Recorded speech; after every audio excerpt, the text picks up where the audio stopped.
चलिए।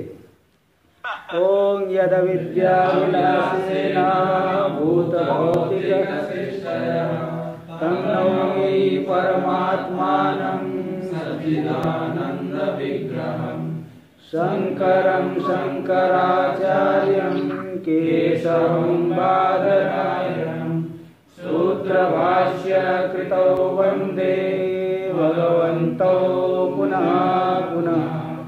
ईश्वरो गुरुरात्मेति मूर्तिभेदविभागिने व्योमवद्व्याप्तदेहाय दक्षिणामूर्तये नमः।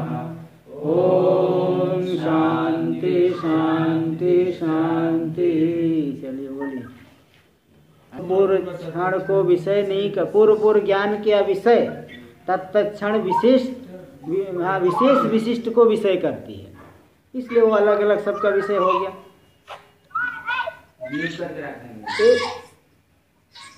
किसका चालू है? सब साउंड म्यूट करिए। चले गया। चलो कहाँ से चलेगा? हाँ सीखामढ़ी 21। हाँ 21 देखिए। ननु निरूपस्य कालस्य, यहाँ से चलेगा ना। हाँ ननु निरूपस्य कालस्य कथम चाक्षुषत्वम। बोले निरूप क्योंकि आया ना, निरूप काल भी इंद्रिय वेद्य होने से पूर्व क्षण का पूर्व ज्ञान का विषय तत्क्षण विशेष विशिष्ट को विषय करेगा, अलग अलग ज्ञान, इसलिए अब व्याप्ति नहीं हो रही। तो बोले भाई ये जो निरूप काल है वह चाक्षुष कैसे होगा? चक्षुर इंद्रिय जन्य ज्ञान का विषय कैसे बनेगा? क्यों? क्योंकि देखिए नियम होता है द्रव्य चाक्षुषतायाम महत्व समानाधिकरण उद्भूत रूपवत्वस्य तंत्रत्वाद। तंत्रत्वाद का क्या मतलब? प्रयोजकत्वाद।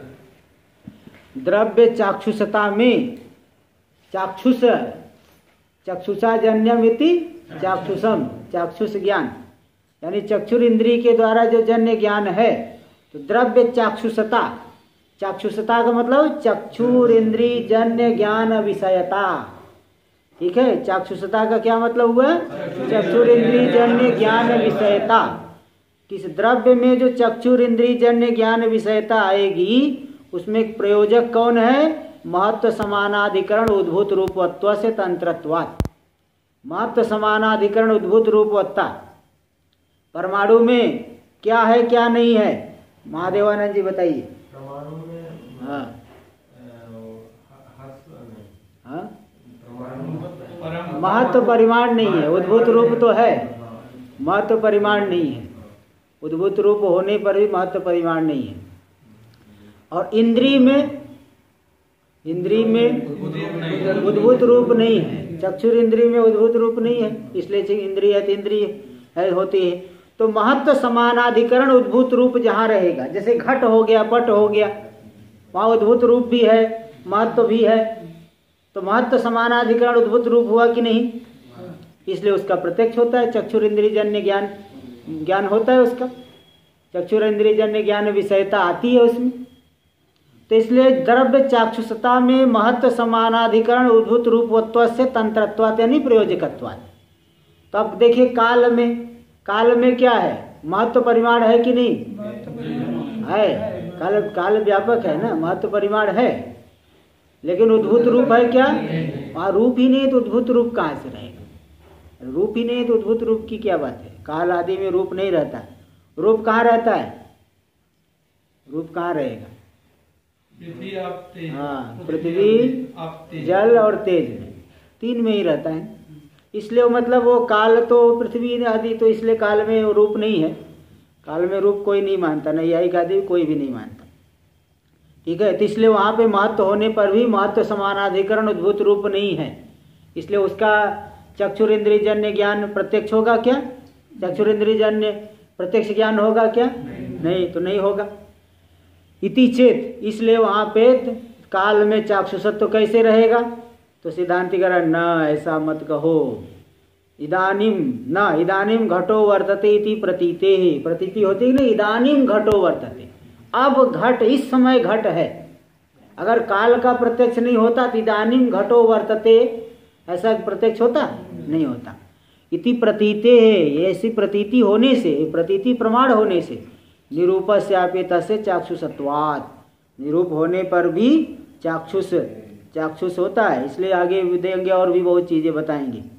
जैसे आत्मा जो है, आत्मा में तो कोई जो है आत्मा कैसे वो ज्ञान का विषय बनेगा? आत्मा में तो कुछ है ही नहीं। कैसे जो है अंतःकरण आत्माकार वृत्ति बनती है ना? आत्मा अथवा आत्मा में, हाँ आत्मा में कोई रूप नहीं है, आत्मा का प्रतिबिंब कैसे पड़ेगा? प्रतिबिंब नहीं पड़ेगा तो चिदाभास जो है कैसे कहोगे? जीव कैसे कहा जाएगा? तो आप बताएंगे कि नहीं, वो जो है वो अंतःकरण में एक विशेष योग्यता है। इसी प्रकार यहाँ पे काल निरूप होने पर भी उसका चाक्षुष प्रत्यक्ष होता है, नहीं तो इदानीम घटो वर्तते ऐसी प्रतीति होती नहीं होती। इसलिए प्रतीति होने से निरूपस्यापि तस्य चाक्षुषत्वात्, वो चक्षुर्जन्य ज्ञान विषयता आती है, चाक्षुष ज्ञान होता है उसका। अन्यथा चक्षुर अवगति, नहीं तो चक्षु के द्वारा घट का ज्ञान हुआ, घट का ज्ञान होने पर भी वर्तमानता संदेहापत्य, इस काल में है कि आगे होगा कि पहले था, ऐसा संदेह होना चाहिए। उसकी घट की वर्तमानता में संदेह होना चाहिए, घट वर्तमान काल में है कि नहीं, ऐसा संदेह होना चाहिए। लेकिन संदेह होता है क्या? जैसे अभी देखो ये लेखनी है, इदानीम लेखनी अस्ति, कोई संदेह हो रहा है कि अभी है कि नहीं है? अभी है कोई जो है। इसलिए अगर काल का प्रत्यक्ष नहीं होता तो घट आदि की वर्तमानता में क्या होता है? संदेह होता है, संदेहापत्ति। इसलिए लेकिन ऐसा होता नहीं है, इसलिए काल का निरूप होने पर भी काल का प्रत्यक्ष मानना पड़ेगा। टीका में देख लीजिए, द्रव्य, हाँ निरूप काल से, हाँ पूरा चलेगा शुरू से, मणि प्रभा, हाँ न चौक्तम, हाँ पूरा, हाँ वो भी पढ़ दो। चलो देखो, चलो शिखामणि देखिए, न च उक्त प्रयोजका भावेन तत् प्रतीति रेवा सिद्धा इति। बोले देखो, जब प्रत्यक्ष का प्रयोजक क्या हुआ? द्रव्य चाक्षुषता का प्रयोजक महत्व समानाधिकरण उद्भूत रूपवत्ता। तो महत्व समानाधिकरण उद्भूत रूपवत्ता जहाँ रहेगी,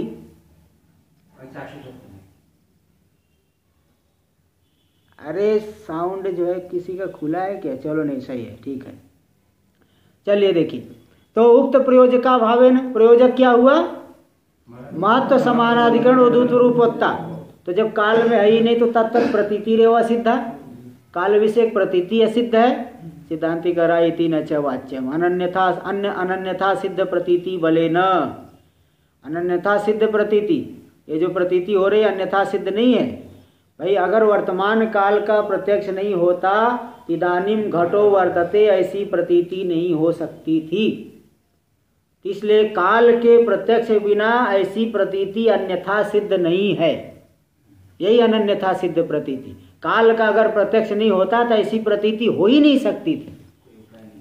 अन्य प्रकार से असिद्ध है जो प्रतीति, उसके बल से ये मानना पड़ेगा वो जो प्रयोजक आपने बताया है काल से अतिरिक्त द्रव्य के प्रत्यक्ष में वो प्रयोजक है।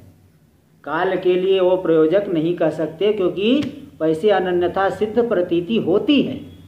अगर काल का प्रत्यक्ष नहीं होता इदानीम घटो वर्तते, ये सब अनुभव नहीं आना चाहिए।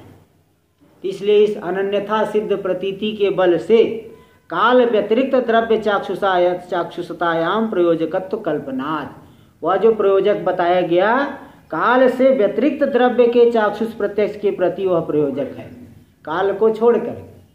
नहीं तो ऐसा काल के प्रत्यक्ष के बिना ऐसी प्रतीति हो ही नहीं सकती। टीका में अब देख लीजिए, जैसे घट का तो उसके द्वारा ज्ञान हो रहा है, हाँ अनुमान किया कि किसी न किसी काल में है। नहीं प्रत्यक्ष ज्ञान हो रहा है। निरूप काल भी इंद्रिय वेद्य माना गया है। अब कल भी बता भी दिया था, न सोचती प्रत्ययो लोके यत्र कालो न भासते, वाक्य पदीय भर्तृहरि जी ने लिखा है। न सोचती प्रत्ययो लोके यत्र कालो न भासते, ऐसा कोई प्रत्यय नहीं जिसमें काल का भान नहीं होता, सभी प्रत्यय में काल का भान होता है। वहाँ भी उन्होंने भी कहा है। इसलिए काल निरूप होने पर भी उसका प्रत्यक्ष होता है। चलिए देखिए, हाँ टीका में और न्याय में तो थोड़ा अनुमान कर लेते हैं। न्याय में क्या काल का लक्षण है? अतीतादि व्यवहार हेतुर काल। अतीतादि व्यवहार का साधारण कारण, ये अतीत है, ये वर्तमान है, ये भविष्यत काल में होगा। इन सब प्रतीति के आधार पर काल को एक पदार्थ मानना पड़ेगा। वहाँ अनुमान आदि कर ले, वहाँ प्रत्यक्ष तो नहीं मानेंगे, अनुमान आदि कह देते हैं, अनुमान से हो जाता है। लेकिन यहाँ ये प्रत्यक्ष बता रहे हैं। देखिए टीका में कहाँ से चलेगा मालूम नहीं।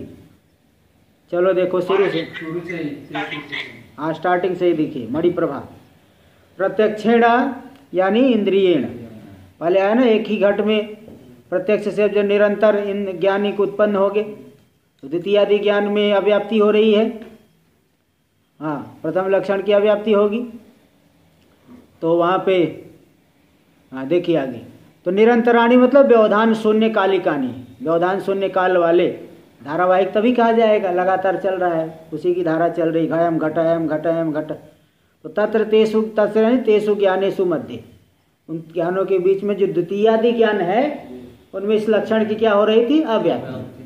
उसका वारण कर दिया गया नहीं कि जो अलग अलग ज्ञान है तत्क्षण विशिष्ट विषय को विषय करेगा, इसलिए तत्क्षण विशिष्ट विषय अलग अलग है। अलग अलग होने की वजह से पूर्व ज्ञान का विषय एतत्क्षण विशिष्ट घट नहीं है। एतत्क्षण विशिष्ट घट पूर्व ज्ञान का विषय कैसे बनेगा? और एतत्क्षण विशिष्ट घट किस ज्ञान का विषय बनेगा? इसी क्षण में होने वाले ज्ञान का विषय बनेगा। इसलिए अव्याप्ति दोष नहीं है। देखिए आगे। तो निरूप कालस्य, निरूप काल निष्ठम चाक्षुषत्वम, निष्ठंग अनुस्वार कर लेना। निरूप काल में रहने वाला जो चाक्षुषत्व मतलब चक्षुर्जन्य ज्ञान विषयत्वम, चाक्षुषत्व का अर्थ कर दिए। चक्षुर इंद्रिय जन्य ज्ञान विषयत्वम। कथम कैसे आएगा? क्योंकि वहाँ तो रूप है ही नहीं। कथम शब्द से आक्षेपार्थकत्वेन, कथम शब्द कैसे होगा मतलब नहीं होगा। कैसे होगा कोई ये नहीं पूछ रहा, तरीका नहीं पूछ रहा है। वो बोला नहीं कैसे हो पाएगा, यहाँ कैसे होगा मतलब नहीं होगा। तो आक्षेप अर्थ वाला होने से मतलब न कथम अपि इत्यर्थ, किसी भी प्रकार से हो नहीं सकता है, क्योंकि काल में तो रूप ही नहीं है, इसलिए नहीं हो पाएगा। देखिए द्रव्य चाक्षुषतायाम द्रव्यनिष्ठ चक्षुर्जन्य ज्ञान विषयत्व रूप कार्य। द्रव्य चाक्षुषता में मतलब द्रव्य चाक्षुषता का ही अर्थ कर रहे हैं द्रव्यनिष्ठ चक्षुर्जन्य ज्ञान विषयत्व रूप कार्य। द्रव्य में जो चक्षुर इंद्रिय जन्य ज्ञान विषयत्व रूपी कार्य की उत्पत्ति में कौन कारण बनता है? महत्व समानाधिकरण उद्भूत रूपवत्व से तंत्रत्वात् यानी प्रयोजकत्वात्। महत्व समानाधिकरण उद्भूत रूपवत्ता ही वहाँ पे प्रयोजक है, कार परंपरा कारण है।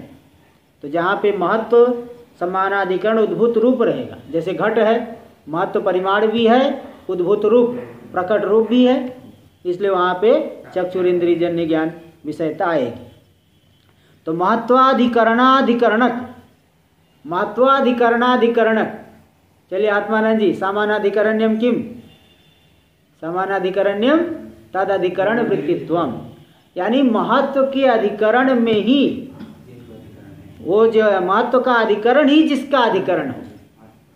तो रूप, ऐसे रूप को महत्व समाना, देखो महत्व समानाधिकरण कहेंगे।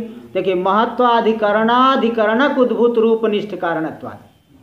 महत्व से अधिकरणम इति महत्वाधिकरणम, महत्वाधिकरणम अधिकरणम यस्य उद्भूत रूपस्य तद उद्भूत रूपम महत्वाधिकरणाधिकरणकम।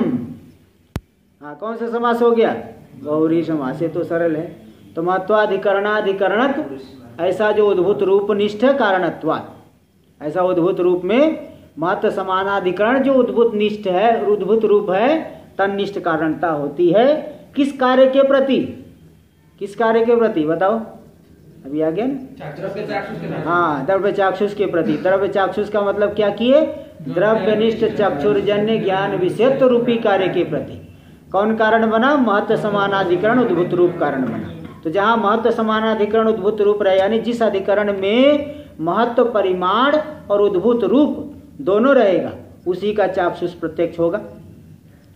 तो इसलिए तब जब यह महत्व ऐसा माने तो कैसे रूप का प्रत्यक्ष होगा बताओ? फिर इसका जवाब दिया गया कि नहीं, इति चेत न इदानीम घटो वर्तते, इस प्रतीति से मानना पड़ेगा कि निरूप होने पर भी द्रव्य काल का चाक्षुष प्रत्यक्ष होता है। देखो ये बता रहे, मूले इदानीम घटो वर्तते इति प्रतीते रीति, मूले काल विषय, पहले मूल को बता रहे, काल विषयक चाक्षुष प्रत्यक्षात्मक प्रतीतेर उक्तत्वेपि, काल विषयक जो चाक्षुष प्रत्यक्ष रूपी प्रतीति वो कहे जाने पर भी, मूल का अर्थ लेना शिखामणि, जब परम मूल कहे तब वेदांत परिभाषा लेना, दोनों का अंतर बता दिया। मूल कह दे तो मतलब इसका मूल है शिखामणि, और परम मूल कह दे तो जैसे दादाजी और पिताजी में अंतर होता है ना, ऐसे यहाँ समझना।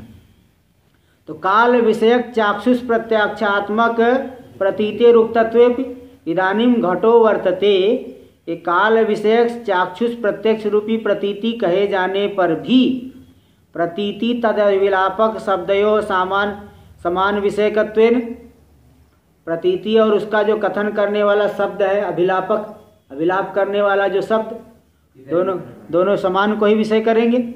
तो वर्तमान कालिक कालीन वृत्तिताश्रयो वर्तमान कालीनो घट, है ना, वर्तमान कालीन वृत्तिता का आशय, वर्तमान काल में जिसकी वृत्तिता है, वर्तमान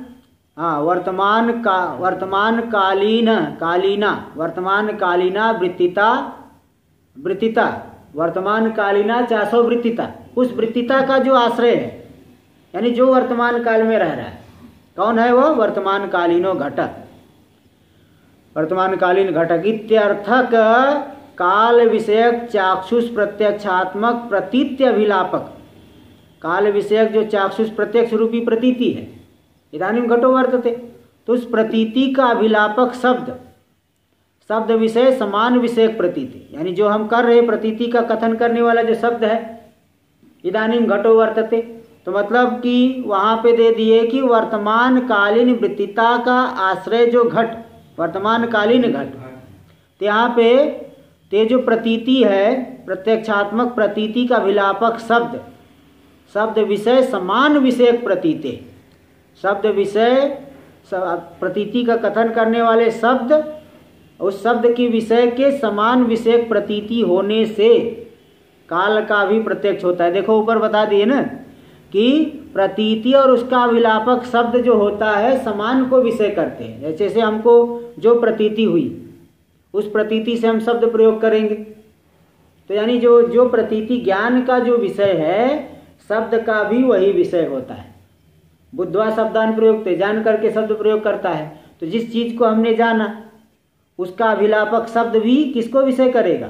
समान वस्तु को ही विषय करेगा। तो अब यहाँ पे जो प्रतीति, घट वर्तमान कालीनो घट, इस अर्थ वाला जो काल विषयक चाक्षुष प्रत्यक्ष रूपी प्रतीति है उसका अभिलापक शब्द के विषय के समान विषय वाली जो प्रतीति होने से सिद्ध होता है कि काल भी वहाँ पे विषय है उस प्रतीति का, क्योंकि हम शब्द प्रयोग कर रहे हैं अब घट है, यानी वर्तमान काल में घट है, मतलब अगर हम शब्द का विषय काल बन रहा है तो प्रतीति का भी विषय काल को ही मानना पड़े, क्योंकि प्रतीति और शब्द का विषय समान होता है, इसलिए काल का प्रत्यक्ष होता है।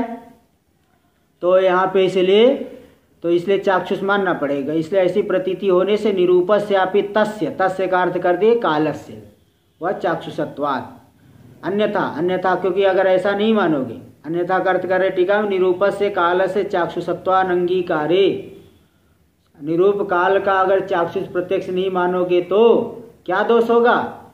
चक्षुरवगते घटे वर्तमानता संदेहापत्य, उसकी वर्तमानता में क्या होगा? संदेह, पता नहीं है वर्तमान काल में है कि नहीं है, लेकिन ऐसा संदेह नहीं होता, इसलिए काल का भी प्रत्यक्ष मानना पड़ेगा। आगे देखिए, घट विषयक वर्तमानसा संदेह, घट विषयक वर्तमानता का जो संदेह वर्तमान काल में है कि नहीं, वर्तमानता मतलब वर्तमान काल वृत्तिता, उस वृत्तिता का संदेह का प्रतिबंधक कौन है?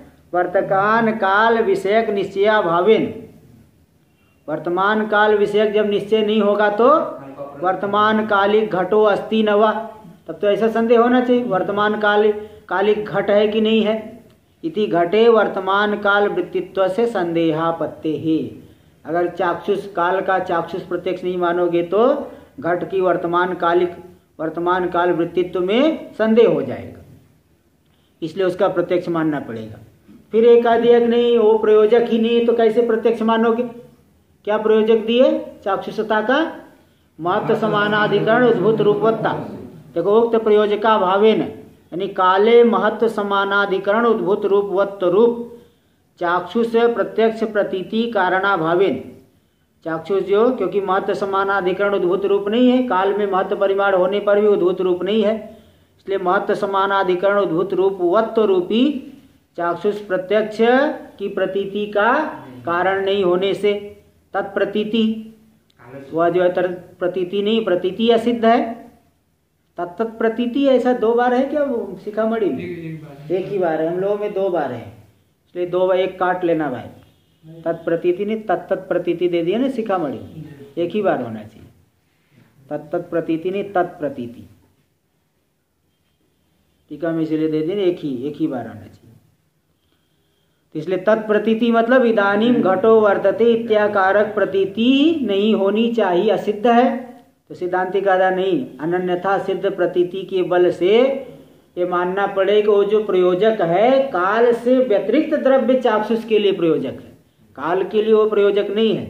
जैसे वहां पे बताया गया इंद्रियार्थ सन्निकर्ष जन्यम ज्ञानम प्रत्यक्षम। अब ये अगर लक्षण किए तो ईश्वर प्रत्यक्ष में लक्षण जाएगा? क्यों नहीं जाएगा? ईश्वर को क्या इंद्री नहीं है? पूरे संसार को इंद्री बनाने वाला उसको इंद्री नहीं है? ईश्वर में इंद्री नहीं मानते। पूरे संसार को इंद्रिय दिया, सबको पानी पिलाया, खुद प्यासा रहेगा? ऐसी बात तो ही है। ईश्वर जो है वो कोई जो इंद्रिय है ना, शरीर, ईश्वर को शरीर मानोगे, ईश्वर के तब तो धर्माधर्म होने की आपत्ति आएगी। धर्माधर्म मानोगे फिर सुख दुख होने की आपत्ति होने आएगी, और सुख दुख मानोगे तो जीव होने की आपत्ति आएगी। लेकिन ईश्वर का ऐसा शरीर आदि नहीं, जीव जैसा जीव का है वैसा नहीं। तो इसलिए यहाँ पे तो ये बता रहे हैं कि वो जो प्रयोजक है ना वहाँ के लिए, जैसे इंद्रिया सन्निकर्ष जन्य, वो तो जन्य प्रत्यक्ष का लक्षण किया गया, इसलिए ईश्वर प्रत्यक्ष में नहीं जाए तो कोई बात नहीं, जन्य प्रत्यक्ष का ही लक्षण किया गया। और अगर ईश्वर प्रत्यक्ष को भी लेना चाहते तो फिर दूसरा लक्षण कर दिए, ज्ञानाकरणकम ज्ञानम प्रत्यक्षम, वो अलग हो गया। इसी प्रकार यहाँ जो है ये जो आप चाक्षुषत्व का प्रयोजक बताए हैं, काल को छोड़ करके मानना पड़ेगा, क्योंकि काल का प्रत्यक्ष देखा जाता है, भले वहाँ पे वो रूप नहीं है। इसलिए तस्य देखो अनन्यथा सिद्ध, यानी अनन्यथा सिद्ध हुआ प्रतीति कैसे है? मतलब वर्तमान काल रूप विषय बिना अनुपपद्यमाना, वर्तमान काल रूपी विषय के बिना वह प्रतीति हो नहीं सकती है। इसलिए आपको मानना पड़ेगा कि ये जो प्रयोजक है काल को छोड़ करके अन्यत्र ही प्रयोजक है। काल व्यतिरिक्त द्रव्य चाक्षुषतायाम प्रयोजकत्व कल्पनात्। टीका में देख लीजिए, काल मणिप्रभा अगले पृष्ठ पे, काल व्यतिरिक्त द्रव्य निष्ठ चक्षुर्जन्य ज्ञान विषयत्व रूप कार्य निरूपित कारणत्व कल्पना।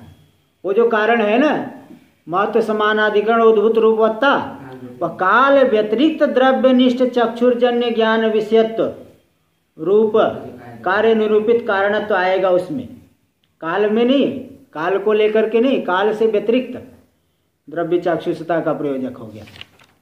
आगे शिखामणि में अन्यथा, अन्यथा का ही अर्थ है प्रयोजकानुसारेण प्रतीति कल्पने।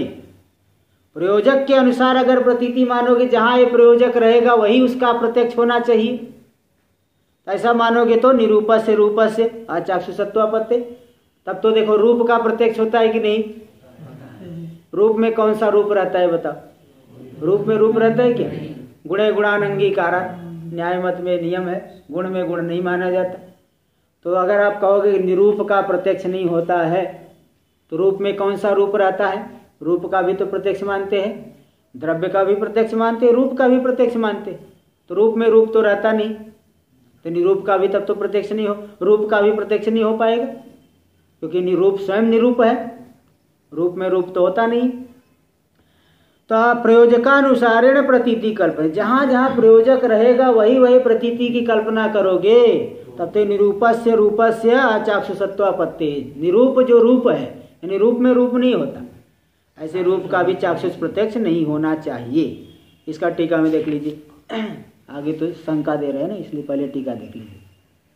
अन्यथा इत्यस्यैव विवरणम प्रयोजकानुसारेण प्रतीति कल्पने, अन्यथा का ही विवरण कर दिया आगे, प्रयोजक के अनुसार अगर प्रतीति मानोगे तो। निरूपस्य देखो, यदि महत्व समानाधिकरण उद्भूत रूपात्मक कारणानुसारेण, कारण को देख करके ही अगर प्रतीति मानोगे तो महत्व समानाधिकरण उद्भूत रूपात्मक कारण के अनुसार जहाँ जहाँ कारण रहेगा वही वही प्रत्यक्ष हम मानेंगे।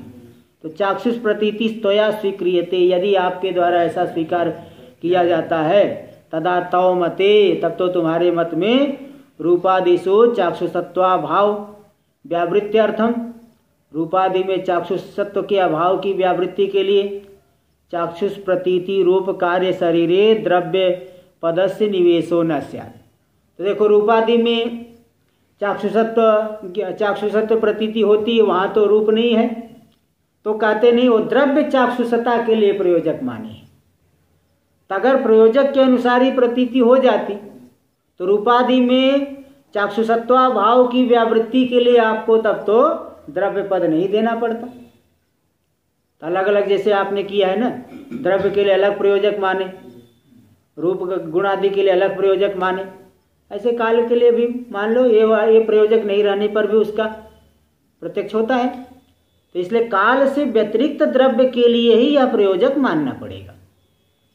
तो इसलिए चाक्षुष रूप प्रतीति रूप कार्य शरीरे तथा तव मते रूपादिषु चाक्षुषत्वा भाव व्यावृत्त्यर्थम, तब तो तुम्हारे मत में रूपादि में चाक्षुषत्व का अभाव आ जाता, उसकी व्यावृत्ति के लिए आपको चाक्षुष प्रतीति रूप कार्य शरीरे, चाक्षुष प्रतीति रूपी कार्य के शरीर यानी स्वरूप में द्रव्य पद से निवेश हो न स्यात्, द्रव्य पद का निवेश नहीं करना चाहिए था, लेकिन आपने किया है। महत्व देखो क्या है ना, द्रव्य चाक्षुषता में महत्व समानाधिकरण उद्भूत रूपवत्ता कारण है।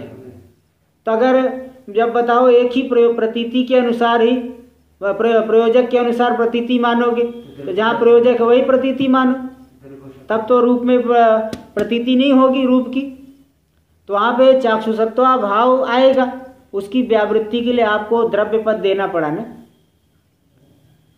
तो देने की क्या जरूरत थी। इसलिए आपको मानना पड़ेगा कि ये हाँ अलग अलग हो जाएगा, अलग अलग प्रयोजक जगह जगह हो जाएगा अलग अलग।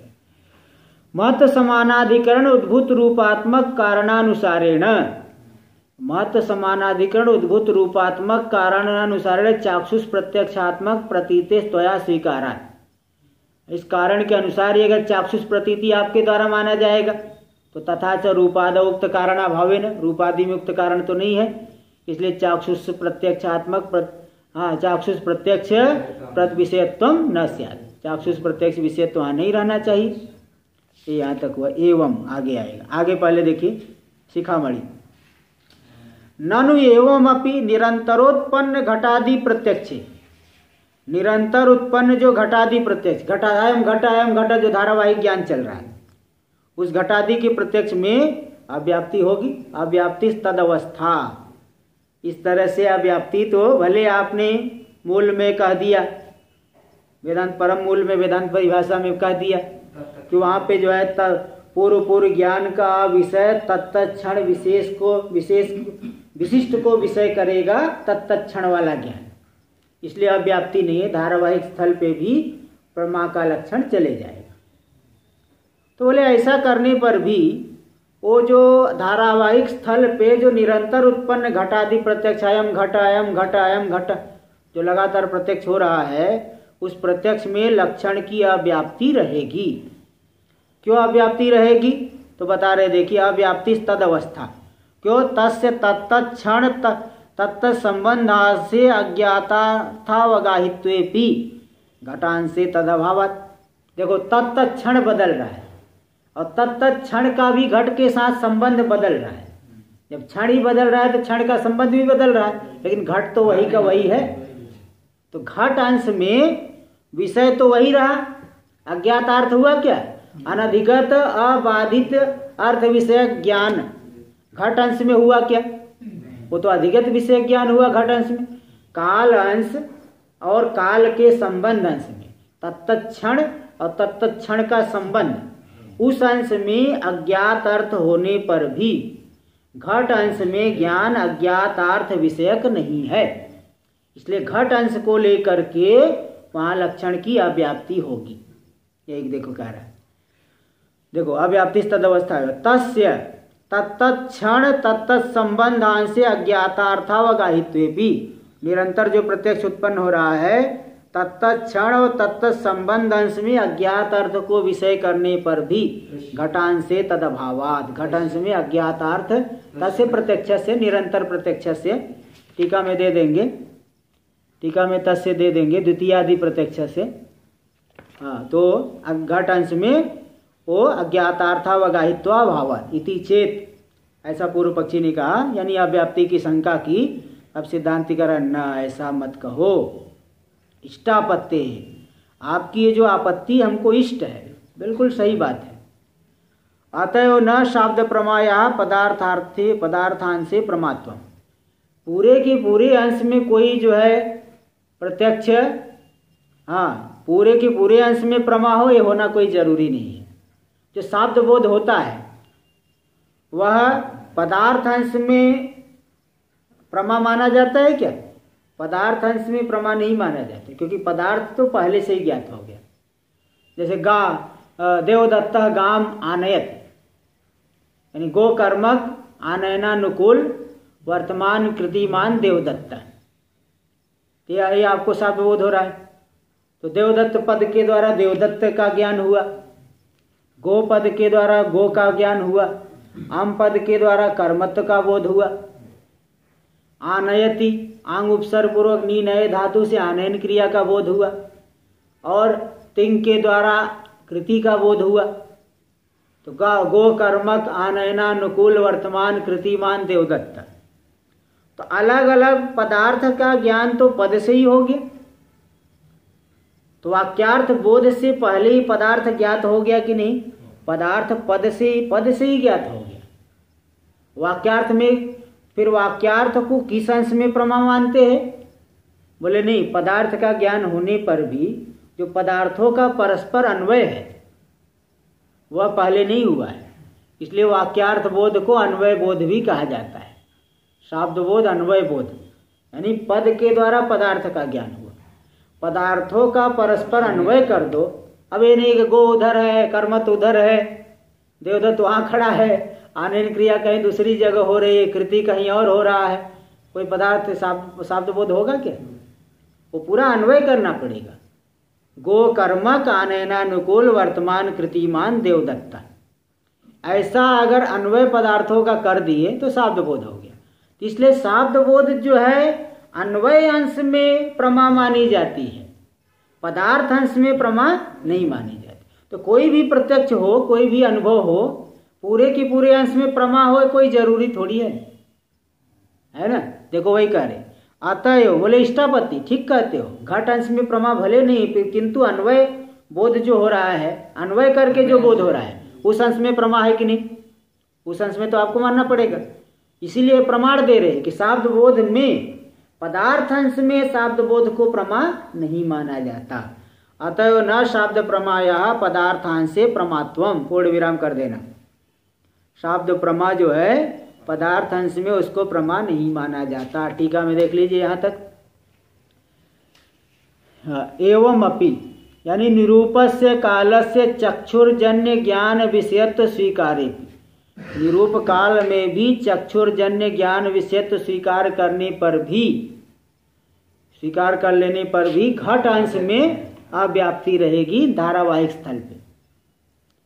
तो घटादि प्रत्यक्ष यानी घटादि प्रत्यक्ष मध्य, घटादि प्रत्यक्ष के बीच में जो द्वितीयादि घटादि प्रत्यक्ष धारावाहिक ज्ञान चल रहा है, तो द्वितीयादि जो घट प्रत्यक्ष हुआ वहाँ पे तस्य तत्क्षणांशे तत्क्षण संबंधांशे च द्वितीयादि घटादि प्रत्यक्ष से, द्वितीयादि घटादि प्रत्यक्ष प्रमा होने पर भी अज्ञात अर्थ को विषय करने पर भी घट अंश में वह अज्ञात अर्थ को विषय नहीं कर रहा है, इसलिए घट अंश में वो प्रमाण नहीं होना चाहिए। तद अभावदेनी अज्ञातार्थ विषयकत्वाभावत, घट अंश में अज्ञातार्थ विषयकत्व तो नहीं है। तो सिद्धांति ने कहा नहीं, बिल्कुल ठीक है, ये तो इष्टापत्ति है। इष्टापत्ति है बोले आपत्ति हमको इष्ट है, क्योंकि घटांश विषयक द्वितीयादि घटादि ज्ञाने अप्रमात्व स्वीकारात, घटांश विषयक जो द्वितीयादि जो घटादि ज्ञान में अप्रमात्व स्वीकार किया, हम मानते हैं अप्रमा है, इसलिए इष्टापत्ति है। आपकी आपत्ति हमको इष्ट है, इसमें प्रमाण भी देते अतएव। इसीलिए देखिए वहाँ पे माना जाता है पदार्थांश से शब्द प्रमाया अज्ञातार्थावगाहित्वा भावादेव, पदार्थांश में शब्द प्रमा अज्ञातार्थ को विषय नहीं करती है, इसलिए उस अंश में उसको प्रमा नहीं माना जाता। फिर किस अंश में प्रमा मानते हैं? अन्वय, पदार्थों के अन्वय, पदार्थों का जब अन्वय होगा तभी शब्द बोध कहा जाता है, तभी अन्वय बोध शब्द बोध वाक्यार्थ बोध कहा जाता है। देखिए न प्रमात्वम इति टीका में दे आया था, पदार्थांश से न प्रमात्वम, इसका अर्थ दे रहे शाब्द वाक्यार्थ ज्ञानात् प्रागेव पदार्थांशस्य, शाब्द वाक्यार्थ ज्ञान से पहले जो पदार्थांश है उसका ज्ञान किससे होता है? पदाधिगतत्वेन, वो तो पद के द्वारा पदार्थ का ज्ञान होते हैं। से पदार्थांश से शाब्द ज्ञानस्य अज्ञातार्थावगाहित्वा भावेन, पदार्थांश में शाब्द ज्ञान अज्ञातार्थ को विषय नहीं करने से अप्रमात्वम, पदार्थांश में शाब्द बोध को प्रमा नहीं माना जाता। फिर कहाँ प्रमा होता है? संसर्गांश से तु, जो पदार्थों का परस्पर संसर्ग, देवदत्त ग्रामम गच्छति, तो ग्राम और कर्मत्व, ग्रामम ग्राम अम, ग्राम का अर्थ हो गया ग्राम रूपी अर्थ, अम का अर्थ हो गया कर्मत्व, तो यानी ग्रामनिष्ठ कर्मत्व, तो ग्राम कर्मक। अब ग्राम कर्मक कौन है? वो गमन क्रिया, तो वहाँ उसके साथ अन्वय हो जाएगा। हाँ, तो और उस गमन क्रिया के अनुकूल क्या होगी? कृति देवदत्त में, और वह हो जाएगा कृतिमान। इस पदार्थों का जो संसर्ग होता है ना, इस अंश में वाक्यार्थ बोध को प्रमा माना जाता है। देखिए संसर्गांश से तो वाक्यजन्य ज्ञानस्य अज्ञातार्थावगाहित्वेन, संसर्गांश में वाक्यजन्य ज्ञान अज्ञात अर्थ को विषय करने वाला होने से प्रमात्वमिति भाव, वह प्रमा माना जाता है, संसर्गांश में प्रमा माना जाता है। देखिए शिखामणि, न च द्वितीयादि ज्ञानस्य घटांशे प्रामाण्य भावे, बोले जब द्वितीयादि ज्ञान घट अंश में प्रमा नहीं हुआ तब तो घट को लेने के लिए प्रवृत्ति नहीं होनी चाहिए। भाई पानी लाना है, चलो घट लाते हैं, तो घट अंश में जब ज्ञान प्रमा ही नहीं हुआ, घट को लेने के लिए फिर तो प्रवृत्ति ही नहीं होनी चाहिए। जैसे दूर से देख रहे रोटी दिख रही है, अब रोटी अंश में दूसरा जो ज्ञान हो रहा है वो प्रमा नहीं है, भोजन अंश में तो प्रवृत्ति होगी नहीं हो पाएगी। न च द्वितीयादि ज्ञान से घटांश से प्रामाण्य भावे प्रवर्तकत्वानुपत्ति, प्रवर्तक नहीं हो सकता। सिद्धांति करा ऐसा मत कहो, न च को यहाँ जोड़ लेना, अनुपत्ति न च क्यों स्मृतिवद अबाधित विषयत्वेन तदुपपत्ति। तो वो पहले बताया गया था, प्रमा का लक्षण करते समय बताया था कि प्रवृत्ति की अंग रूपी प्रमात्व को नहीं बता रहे, बल्कि व्यवहार और व्यावृत्ति के प्रयोजक प्रमात्व को बता रहे। और प्रवृत्ति के अंग रूपी प्रमात्व को कहना होगा तो स्मृति को भी प्रमा के अंतर्गत लेना पड़ेगा। तो जैसे स्मृति से प्रवृत्ति हो जाती है, भोजन देख के मालूम पड़ा कि जो है तृप्ति का निवर्तक है, इदम भोजनम तृप्तिकरम भोजनत्वात् पूर्वकृत भोजनवत, इस अनुमान के द्वारा तृप्तिकरत्व के ज्ञान से, तृप्तिकरत्व के स्मरण से जो है फिर प्रवृत्ति हो जाती है। तो इसी प्रकार जैसे वह स्मृति के समान अबाधित विषयक होने से वह घटादि जो द्वितीयादि ज्ञान हुआ घटादि अंश में भी वो प्रवर्तक बन जाएगा। अतएव इदानीम हम सुखी इत्यादि धारावाहिक बुद्ध न व्याप्ति, अब देखो काल का प्रत्यक्ष होता है सिद्ध कर दी, इसलिए हम सुखी इत्यादि धारावाहिक बुद्धि में अव्याप्ति नहीं होगी, क्योंकि तस्या मतलब धारावाहिक बुद्धि पूर्व ज्ञाना विषय क्षण विशेष विशिष्ट विषयत्वात्, पूर्व ज्ञान का अविषय जो क्षण विशेष को विशिष्ट को हो रहा है ना, आधे घंटे तो बोले आधे घंटे तक बड़ा प्रसन्न रहा, मैं सुखी मैं सुखी मैं सुखी, तो द्वितीयादि ज्ञान में भी अव्याप्ति नहीं होगी, क्योंकि द्वितीय ज्ञान प्रथम क्षण के प्रथम ज्ञान का अविषय जो द्वितीय क्षण, उस क्षण विशिष्ट सुख को विषय करे, इसलिए सबका विषय अलग अलग हो गया, इसलिए कोई अव्याप्ति नहीं है। टीका में देख लीजिए, थोड़ा सा रह गया स्मृति। दूसरे लक्षण का भी सहारा लेना पड़ा। हाँ, वो मतलब कि प्रवृत्ति के लिए लेना पता है, वो तो पहले सहारा कल ही भी लिए थे, कल भी सहारा लिए थे, मालूम पड़ा होगा कि वो बताए थे प्रवृत्ति का अंग प्रमाद तो लेना है तो स्मृति में भी ले जाना पड़ेगा। स्मृतिवत यथा स्मृतेर अबाधितार्थ विषयकत्वेन प्रवर्तकत्वम। स्मृति दो प्रकार की है, यथार्था स्मृति और अयथार्था स्मृति। यथार्था स्मृति अबाधित अर्थ को विषय करती है, इसलिए ऐसे स्मरण से भी प्रवृत्ति हो जाती है, इसी प्रकार यहाँ पे द्वितीयादि ज्ञान में भी हो जाएगा। तदुपपत्ति मतलब प्रवर्तकत्वोपपत्ति। अतएव यानी वक्षमाण हेतु, वक्षमाण हेतु से ही धारावाहिक बुद्धि में, धारावाहिक बुद्धि यानी धारावाहिक बुद्धि घटक द्वितीयादि ज्ञान में अव्याप्ति नहीं होगी। अतः शब्दार्थ में यह है, अतः शब्द का ही अर्थ दिखा दिए कि वह जो है पूर्व ज्ञान के अविषय तत्क्षण विशेष विशिष्ट को विषय करती है द्वितीयादि ज्ञान, इसलिए वहाँ पे अव्याप्ति नहीं है। द्वितीयादि यानी इदानीम, अतः शब्दार्थ में वह तस्य, हाँ, तो द्वितीयादि इदानीम अहम सुखी इति धारावाहिक बुद्धेर इत्यर्थ।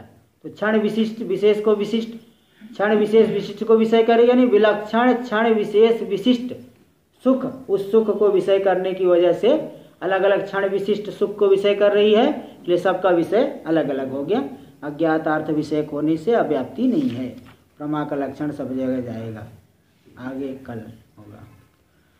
ओम पूर्णमदः पूर्णमिदं पूर्णात् पूर्णमुदच्यते पूर्णस्य पूर्णमादाय पूर्णमेवावशिष्यते। ओम शांति शांति शांति। शंकरं शंकराचार्यं केशवं बादरायणं सूत्रभाष्य कृतौ वन्दे भगवन्तौ पुनः पुनः। ईश्वरो